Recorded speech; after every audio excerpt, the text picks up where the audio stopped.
Okay, today we're going to write some checks, some deposit slips, and do a checkbook register and bank reconciliation. So we're going to have the names. We're going to be Hank or Mary. Going to have the checks listed here, a couple deposits in here. And our check number is going to be in order from 101 to 105. So usually the lowest number is on top. So it's going to be the check earliest, so 101 to 105. So the top one's going to be 101, then we've got 102, 103, 104, and 105. You don't have to write those on there, I just kind of put them there as an example. So the first check we're going to write, May 1st, to Motor Parts for car repair for $52. So here's our check. So check number 101. And usually on checks that you get from the bank, they already have the numbers on them, so you don't have to worry about putting numbers on checks, but for this we'll put them on there. The date, May 1st. May 1st, we'll just put 2018.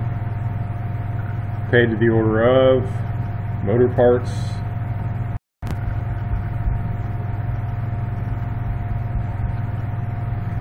Our amount, $52.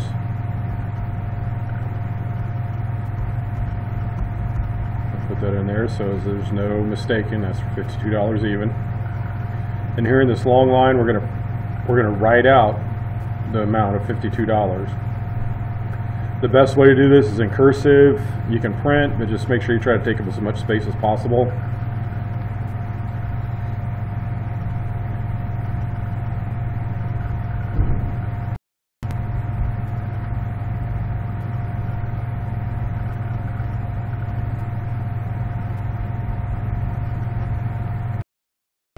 Through the line there, kind of out of habit.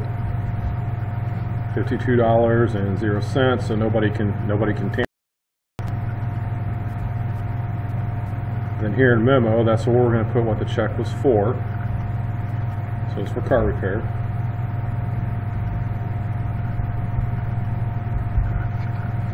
And then we'll sign it.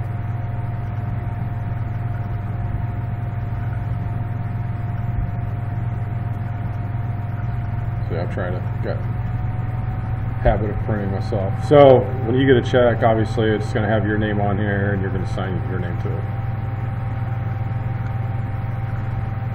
So that's writing a check. There's some others to write on here. I'm going to skip down. So you have two more checks. Got a deposit on May 7th for $822. I'm going to turn to the back side. So here's two more blank checks for the next two checks. Like I said, I passed those up and went to the deposit. So the date for the deposit was May 7th.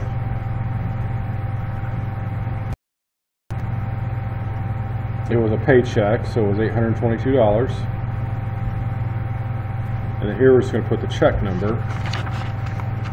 Back to the back. I'll just use the 7401 on here as the check number.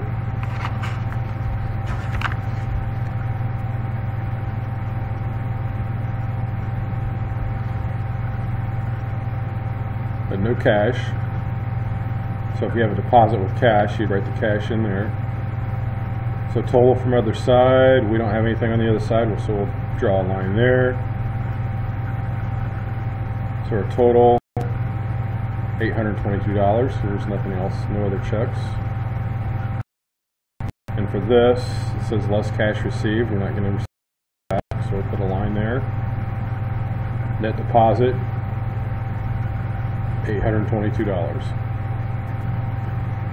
And here it says sign here. If we're going to get cash out, you'd have to sign it in front of the teller. The teller has to see you sign it if you're getting cash back out of a check. copies of it. For this, we don't have to sign that. Now we're going to register our check. It says here that our balance brought forward is $502.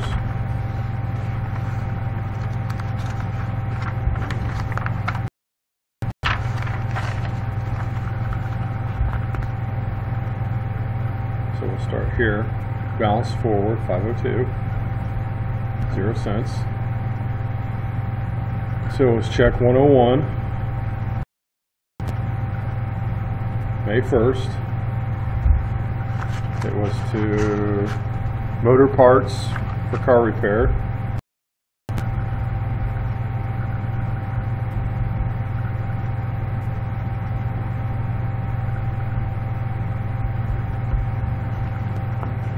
And it was for $52. Yeah, $52. So the amount of payment, $52. So what do we have? The deposit would go in this side. So we got our 52. So we'll write it right here where it says payment or deposit, 52. Then we're going to subtract that from our previous balance. So that would bring us down to $450. Because you always want to know how much money is in your checking account. So you just do this for each of the other checks. As you write the checks, you want to make sure you keep a running total of what you got left in your checking account. Then when you have your deposit, you'll put your deposit here, and that money is going to be added to your checking account, so your balance is going to go up. So just do that for all the checks. And then the last part is the bank statement reconciliation. You just follow the instructions here. It tells you to write your ending balance as shown on the bank statement. That's here. Find out what deposits aren't listed on here. Add those up. Write down the total checks that aren't listed on here. Subtract that. You can list those here. And then you'll have this amount is going to equal the amount that's on the other side of the check. The one thing that you've got to do though is you've got your $3 service out of your account. So we'll have to go back to our checking account and write SC for service charge. That amount came out. So we'll have $3 here. And you subtract that for whatever that number is for your new balance. And this balance will equal the balance that you have here.